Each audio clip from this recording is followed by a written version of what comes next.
मैं अपने channel Lakshmi classes में आपका स्वागत करता हूं। चलिए आज कक्षा 10 के सामाजिक विज्ञान के कुछ महत्वपूर्ण प्रश्न को पढ़ते हैं। इटली के एकीकरण को। यह चैप्टर आपको बहुत कठिन लगता है लेकिन है बहुत सरल। बहुत से लोग इससे भागते हैं लेकिन हम आपको आसानी भाषा में इसको समझाएंगे। चलिए देखने की कोशिश करते हैं। इटली का एकीकरण यह कई बार यूपी बोर्ड की परीक्षा में आ चुका है, इस बार आने की भी संभावना है। देखिए, इटली के एकीकरण को निम्नलिखित चरण हैं।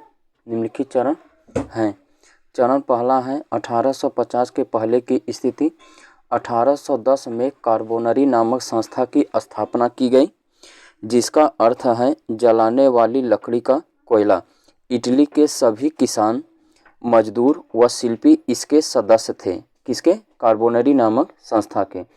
कार्बोनरी संस्था का उद्देश्य था विदेशी लोगों को इटली से बाहर निकालना, वैधानिक स्वतंत्रता प्राप्त करना।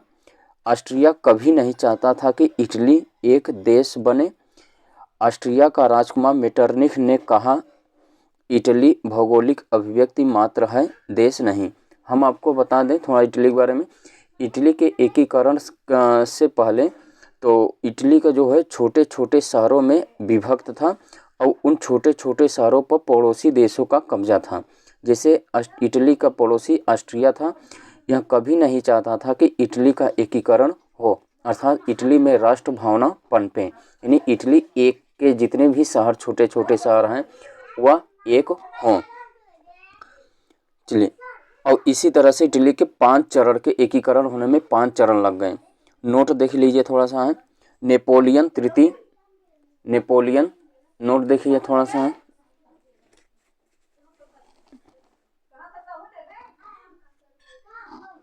नेपोलियन तृतीय व मेजनी इसी संस्था का सदस्य था। 1848 में मेजनी भी फ्रांसीसी क्रांति के आदर्श मूल स्वतंत्रता, समानता व बंधुत्व पहुंच गई। ऑस्ट्रिया में भी विद्रोह शुरू हो गया। इसी का लाभ उठाकर पिडमान और सार्डिनिया ने ऑस्ट्रिया के विरुद्ध युद्ध की घोषणा कर दी। जो पिडमान और सार्डिनिया इटली का एक छोटा शहर था और इस पर ऑस्ट्रिया का कब्जा था। जब ऑस्ट्रिया में विद्रोह शुरू हो जाता है तो पिडमान और सार्डिनिया मौका पाकर ऑस्ट्रिया के विरुद्ध खुद युद्ध की घोषणा कर देते हैं। इस तरह से इटली का दूसरा चरण शुरू होता है। दूसरे चरण में देखिए थोड़ा सा, दूसरा चरण क्या है? यह 1850 से लेकर 1859 तक माना जाता है। इस चरण में काउंट काबूर, जो इटली एकीकरण का महान नायक था, का मानना था कि इटली का एकीकरण पिडमान व सार्डिनिया के नेतृत्व में ही संभव है क्योंकि वह सक्षम है। काउंट काबूर का मानना था कि इटली का जो एकीकरण होगा वह पिडमान और सार्डिनिया के ही में अगर एक हो जाए तो यही चाह लें कि इटली का एकीकरण हो जाए, क्यों यहाँ ऑस्ट्रिया के अधीन था। तो काउंट काबूर यही कहता है। काउंट काबूर का मानना था कि हम चाहे या न चाहे हमारा भविष्य फ्रांस के हाथ में है। क्योंकि फ्रांस इटली का पड़ोसी था।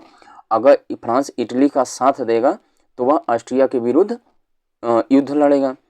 तो इटली एकीकरण में सबसे बड़ी बाधा ऑस्ट्रिया है। इसे दूर करने के लिए विदेशी, देखिए आगे, विदेशी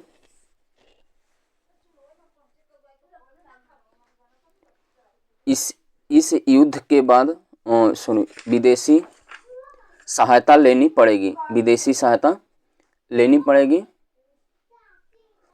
इस प्रकार फ्रांस और काउंट काबूर के बीच समझौता हो गया। इससे ऑस्ट्रिया भड़क गया और लगातार 3 युद्धों में फ्रांस, सार्डिनिया, पिडमान, इन तीनों ने मिलकर ऑस्ट्रिया को हरा दिया, परास्त कर दिया। अब इस तरह तीसरा चरण आता है। दूसरे चरण में काउंट काबूर की सफलता से परमा, टस्कनी, मोडेना जैसे छोटे राज्य सार्डिनिया के पक्ष में आ गए और कहा हम लोग इनके साथ हैं। ठीक, इस तरह से चौथा चरण आता है। इस चरण काउंट काबूर की रणनीति व गैरीबाल्डी की तलवार गुस्सा त्याग से पूरा हुआ था। जब सिसिली के देशभक्त विद्रोहियों ने गैरीबाल्डी से समर्थन मांगा तब वह 1000 सैनिकों के साथ नेपल्स में पहुंचा। फिर जो यह चौथा चरण है, यह चरण काउंट काबूर की रणनीति एवं गरिबाल्डी की तलवार का गुस्सा त्याग से पूरा हुआ था। चौथा वाला, जब सिसिली के देशभक्त विद्रोहियों ने गरिबाल्डी से समर्थन मांगा, तब वह 1000 सैनिकों के साथ नेपल्स में पहुंचा और सिसिली नेपल्स को इटली में मिला लिया। 1861 ट्यूरिन में प्रथम संसद की बैठक हुई, जिसमें वेनेशिया और रोम को छोड़कर इटली के सभी राज्य शामिल हुए। इमैनुअल विक्टर द्वितीय को इटली का प्रथम विधिवत इमैनुअल विक्टर द्वितीय को इटली का विधिवत राजा मान लिया गया। जून 1861 में काउंट काबूर की मृत्यु हो जाती है। इस तरह से पांचवा चरण अब आ जाता है।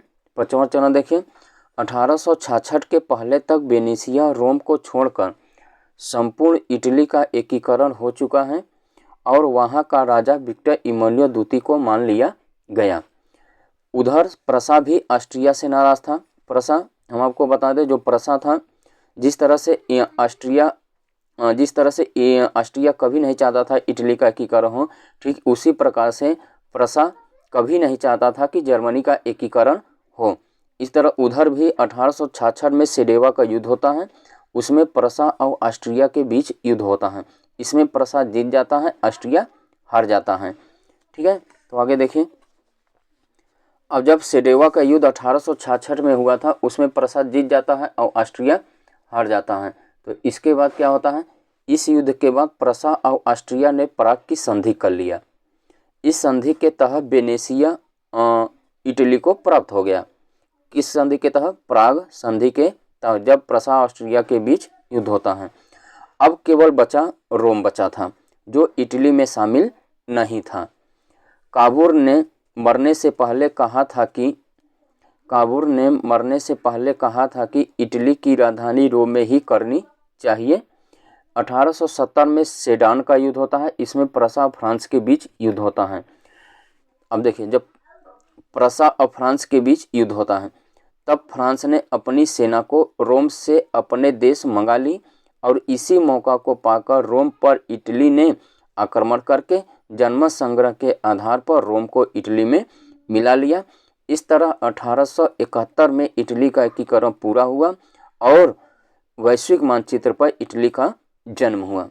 ठीक है, यही पूरा चरण था। इसी तरह से मेरे वीडियो को और पाने के लिए लाइक, शेयर एवं सब्सक्राइब करें। ज़्यादा से ज़्यादा हम आपको सामाजिक विज्ञान आसानी भाषा में समझा देंगे। ठीक है, और यहाँ से स्क्रीनशॉट लेकर आप नोट्स भी बना सकते हैं। ठीक है, इसको एक बार रिवाइज देख लीजिए थोड़ा सा शुरू से, ताकि आपको पढ़ने में आसानी रहे। देखिए, यह है इटली का एकीकरण। ठीक है, इटली के एकीकरण को 5 चरण में बांटा गया है, तो आप 5 चरण में इसको आसानी से पढ़ सकते हैं। ठीक, तो दूसरा वाला है, इधर से है, दूसरा वाला भी आप देख सकते हैं। ठीक है, धन्यवाद।